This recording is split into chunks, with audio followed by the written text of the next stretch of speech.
Today, I'm going to speak about a new topic that is eco-linguistic. It's a very interesting topic. Uh, what is eco-linguistics, and especially how what are the problems that eco-linguistics identifies? There are a lot of fields or topics or subjects that eco-linguistics discusses, but I would like to touch on anthropocentrism and ecocentrism. And how can we reconcile two sides of the coin? That is through understanding or realization, recognition of the problem, and then redefining. So that is how we can reconcile. I would like to start with a poem that I read when long ago. That is Robert Frost's poem, "Fire and Ice" by Robert Frost. Some say the world will end in fire, some say in ice. From what I have tasted of desire, I hold with those who favor fire, but I had to perish twice. I think I know enough of it to say that for destruction, ice is also great and would suffice. So actually, here it is our hatred is also. And what is that hatred here? The writer wants to turn it to something that is human centrality. We believe that human beings are superior and all other species and the whole planet that is for their use. They can use them the way they want. So it's sort of, you can say that a behavior like that of a predator. Well, this predatory behavior, like a hunter or like a predator, is harmful because other species and other animals, birds, the whole habitat that is being disturbed. There is a book, Tarikh Ka Naya More, by Ali Abbas Jalalpuri. In that book, he has mentioned something very interesting. He said that in ancient societies, there is no word I. I pronoun does not exist. Why? Because there was no concept of ownership. And perhaps I think that was the reason why the world was used to be peaceful. And there is another book, Ancient Society, by Lewis Henry Morgan. He was born in 1818 and he died in 1881. He was an American anthropologist. He gave this theory of evolution or the evolution of society. He said that evolution of society, there are four parts.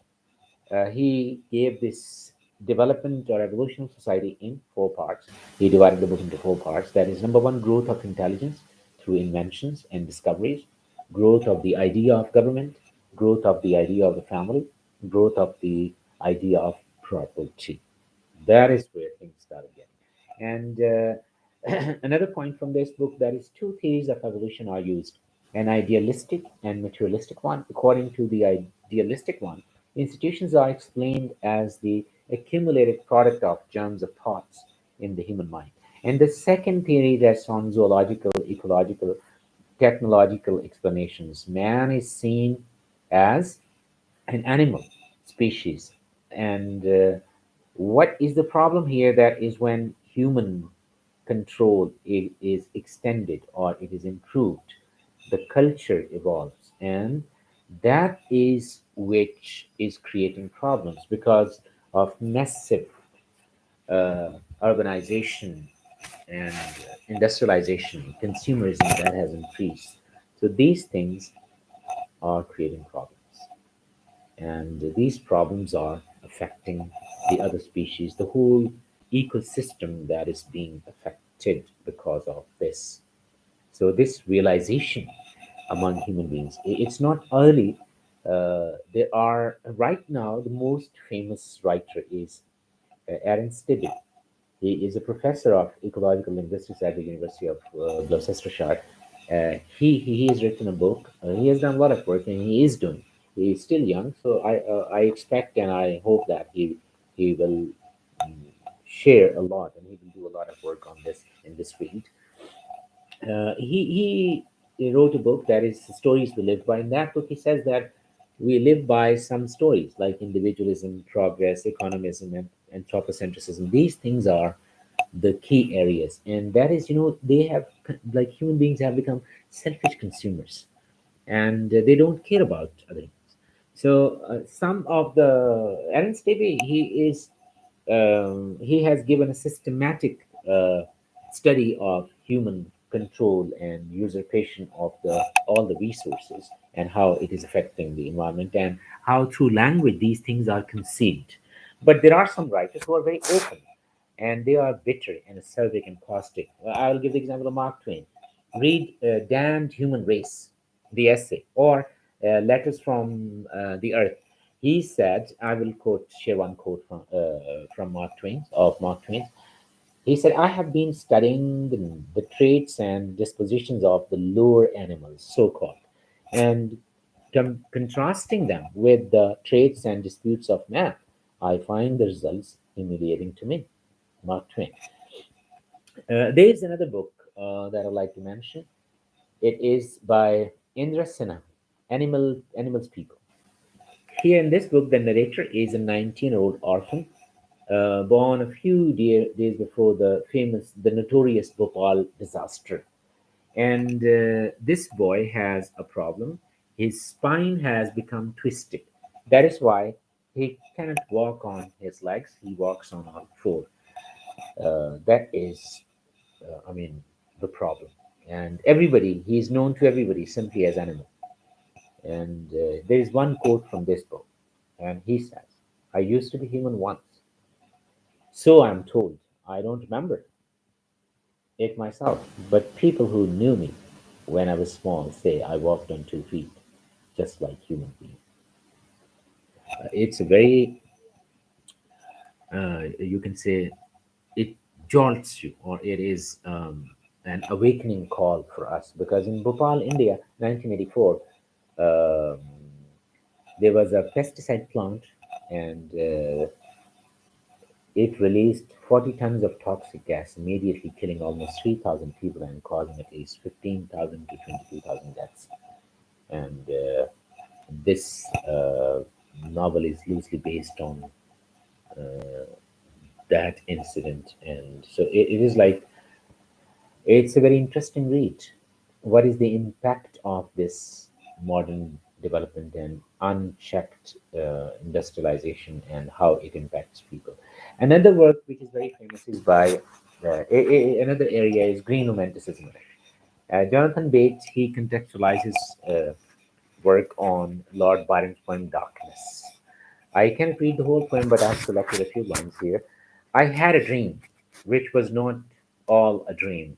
The bright sun was extinguished, and the stars did wander, darkling in the eternal space, rayless and pathless, and the icy earth swung blind and blackening in the moonless air.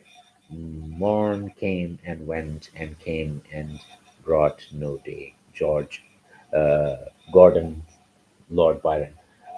So here you can see the writers, what they are trying to tell us is that the earth, because of human actions, climate is changing, and that climate is posing threat to not only to human life but to other species as so it's equally dangerous for other species and for the human beings as well. So this realization was there. There are some other works I would like to share, the where human beings they existed in harmony.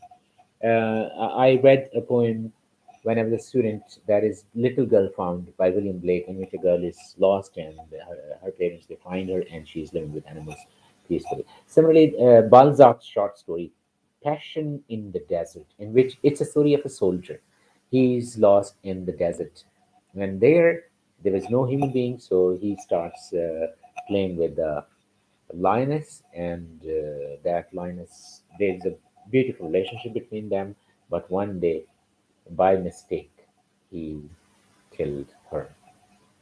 And so this distrust, this mistrust, this lack of faith we have excluded. Even when we talk about nature, we don't include ourselves in nature. We include other species. So human beings are separate from those. We are not separate. We are one. So let me move on to the next point, and that is eco-semiotics. Eco-semiotics is a branch in that is you can say that human ecology, ecological anthropology and ecocentered. It is, you can say that it combines all these three and studies sign processes and culture as well, which relate to other living beings, communities, and landscapes. So, ecosemiotics can help us in understanding it, and ecosophy or ecophilosophy is the philosophy of ecological harmony or balance. And this is what we need. And here, one more point, next point, that is trans species social justice. Trans species social justice critiques the intersectional nature of power relations, domination, and oppression, not only of humans, but of other animals as well. So, it should be is addressed both ways, not just humans, but other animals as well. So, all species. And what is the solution to this? So the solution is, you can say that it's realizing the issue, recognizing the problem, and then redefining, such as global warming, climate change, what are the causes, and then addressing those causes so that the planet is habitable for us and for uh, other species as well. So here I would like to give one example, and that is, why? Because China started a campaign to kill pests. And at that time, they targeted rats, flies, mosquitoes, and sparrows. But I'm going to share with you the incident of Smash Sparrow. This campaign was launched in 1958 by Chairman Mao, Chinese chairman, and it was the worst ecological disaster. What happened? The sparrows, they thought that, sparrows eat a lot of grain, so they started killing them. And sparrows were killed. So next year, what happened? Sparrows were not there.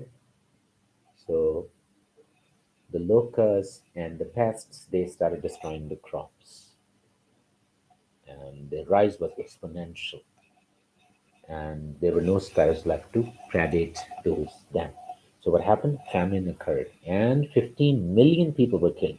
Some people say 48, 45 to 78 million people. That is the problem. And now I have reached the last point, and that is Apollo 17 mission, when the scientists were coming back to the Earth. Because the Earth and the environment, I think, really, according to Neil deGrasse Tyson, it came to the limelight when the moon mission, people started coming back from the moon. That was where man started thinking about the planet or the moon, and it really uh, started a new topic. That was a byproduct of our mission to the moon. And Apollo 17, Dr. Scott, he says that when astronauts go to the moon, they have a horrible experience because the moon is not as beautiful as it looks from here.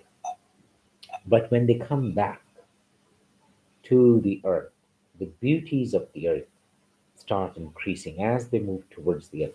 So it's a completely contrasting experience when you go away from the Earth to another planet and you come back. So he said that we should think about making this planet more beautiful, and then we can go. So I'm not against space exploration. I think it should be, but we should beautify this earth. We should preserve this earth. It's very beautiful. And I will conclude my talk with this share of Farhat Ehsas. It's an Urdu share that is, जंगलों को काट कर जंगलों को काट कर कैसा गजब हमने किया शहर जैसा एक आदमखोर पैदा कर लिया. So thank you very much. Ecolinguistics, that is a new topic. It started in the 1990s, and it's an area of interest, and I'm studying these days. Aaron Stibbe is one of the best and most famous personalities who is working on it. He has already done a lot of work, and hopefully I also want to understand this topic. It's interesting for me. And here it will be unfair if I don't mention Greta Thunberg, the young girl who is an activist. And I wish her the best of luck, and to the linguistic students as well. It's a very good topic. Explore this topic, and we should realize our importance, our responsibility, that we should keep this earth habitable for everyone, and we should be inclusive, not we should not behave like selfish or greedy or voracious predators. No, we are part of the whole community. Thank you very much.